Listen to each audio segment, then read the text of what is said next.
right now I'm taking off the rear bumper. So what you do is remove these two 8mm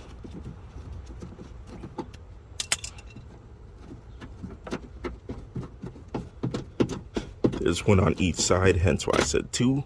And then there's two clips, 1 and 2. I have to get something to pull those out, and then you do it on the other side, and then I'll get back to you guys.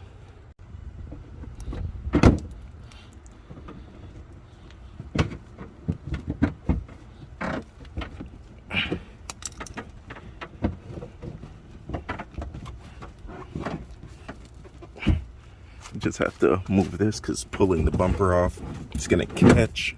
So you just lift that out so you can see inside, and then you move on to the inside. Mine's a bit dirty, so I have to push all this stuff back and get these trim pieces off. So this and the one down there and all that, gonna be a little annoying, but gotta do what I gotta do. So you pop these clips off, and you should definitely try to do it without scratching the thing, because then with scratches that means you can't sell it. So boom, that part's off.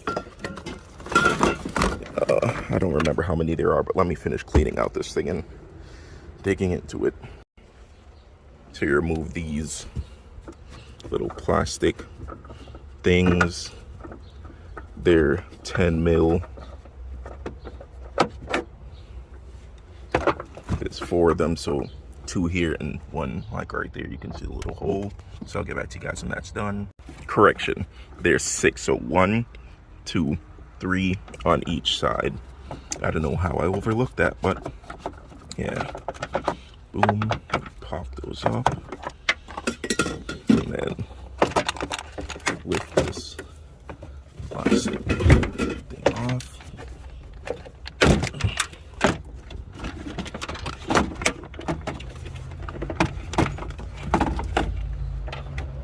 Give me a second.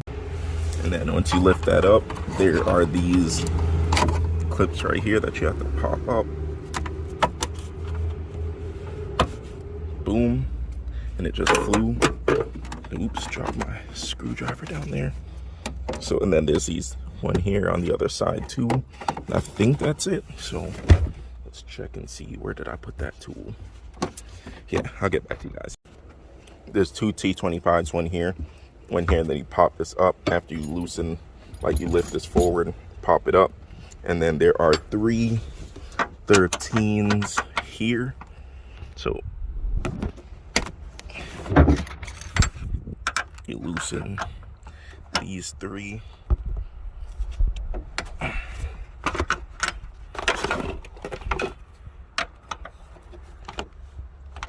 Yeah, and if you have a socket, it's definitely better.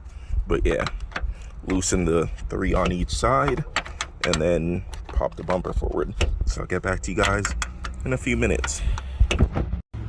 And of course, the last one is the one that has an issue, and there is something blocking this bracket right here, blocking the thing. So I have to actually find a 13 socket.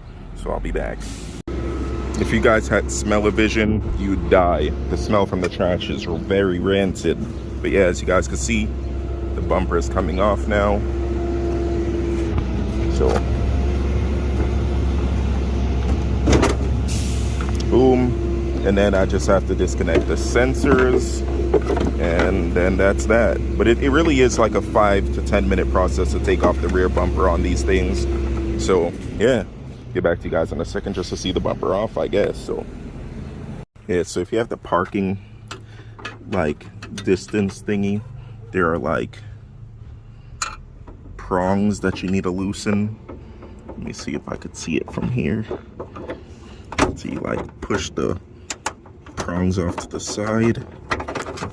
It's not really easy to see from here, but yeah, and then you pop the sensor out. It'll come out eventually, but that's it. There we go, and boom, and then you snake the sensors back out, and that's that. So the other side, hopefully this isn't upside down. It shouldn't be, but actually let me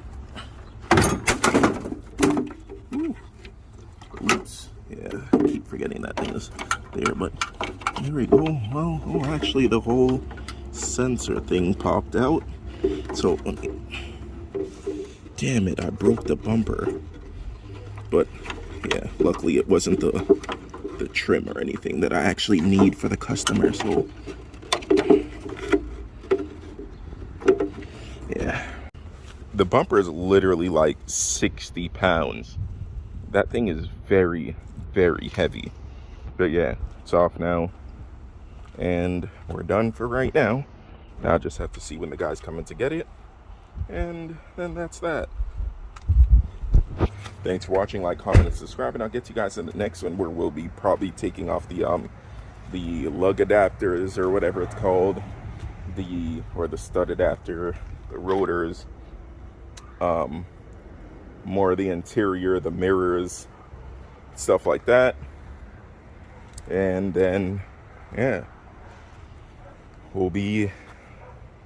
my plan is to like take everything off the car and get rid of the shell, so I have the space, and then once I have the space, we'll fill it with something else.